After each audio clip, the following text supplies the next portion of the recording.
କଚାଡ଼ି ମାରିଲା ହାତୀ। ରାସ୍ତା ଅବରୋଧ କଲେ ଜନସାଧାରଣ।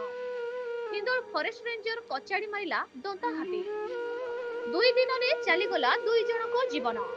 ଆଜି ସକାଳ ବାଲ୍ମିକ ଥାନା ବାଲ୍ମିକ ଗାଁରେ ଜଣେ ବ୍ୟକ୍ତି ଘରୁ ବାହାରି ନିଜ ଧାନ କ୍ଷେତକୁ ଦେଖି ଯିବାକୁ ବାହାରିଥିବା ବେଳେ ଘର ନିକଟରେ ଥିବା ଗୋଟିକିଆ ହାତୀ ତାଙ୍କୁ କଚାଡ଼ି ମାଡ଼ି ଦେଇଛି। ପ୍ରାପ୍ତ ସୂଚନାରୁ ମୃତକ ସେହି ଗାଁର ନୌତମ ବେହେରା ବୋଲି ଜଣାପଡ଼ିଛି।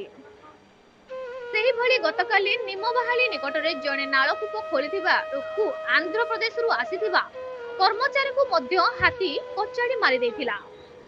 କ୍ରମାଗତ ଏପରି ଘଟଣାକୁ ନେଇ ଉତ୍ତ୍ୟକ୍ତ ଲୋକେ ଆଜି ବାଲ୍ମି ଗୁଡିଆକାଟଣୀ ମୁଖ୍ୟ ରାସ୍ତା ଅବରୋଧ କରିଛନ୍ତି। ଖବର ପାଇ ବାଲ୍ମି ପୋଲିସ ଏବଂ ହିନ୍ଦୋଳ ବନ କର୍ମଚାରୀମାନେ ପହଞ୍ଚି ଲୋକଙ୍କୁ ବୁଝାସୁଝା ଜାରି ରଖିଛନ୍ତି। ଲୋକେ ଅଧିକ କ୍ଷତିପୂରଣ ସହ ହାତୀକୁ ଜଙ୍ଗଲ ମଧ୍ୟରେ ଦେଖିବାକୁ ଦାବି କରିଛନ୍ତି। ବିଗତ ଦିନରେ ହିନ୍ଦୋଳ ଉପଖଣ୍ଡରେ 35 ଜଣଙ୍କର ମୃତ୍ୟୁ ହୋଇଥିବା ବେଳେ ସରକାର କୁମ୍ଭକର୍ଣ୍ଣ ନିଦ୍ରାରେ ଶୋଇଛନ୍ତି। ହିନ୍ଦୋଳବାସୀ ହାତୀ ଏବଂ ବାରହା ଯୋଗୁଁ ହଜାର ହଜାର ହେକ୍ଟର ଧାନ ଫସଲ ନଷ୍ଟ ହେଉଥିବା ବେଳେ ସରକାର କିମ୍ବା ଫରେଷ୍ଟ ଅଧିକାରୀ କର୍ଣ୍ଣପାତ କରୁନାହାନ୍ତି। ହିନ୍ଦୋଳରୁ ରଙ୍ଗାଧର ସାହୁଙ୍କ ରିପୋର୍ଟ, ନ୍ୟୁଜ ଓଡ଼ିଶା ଟିଭି।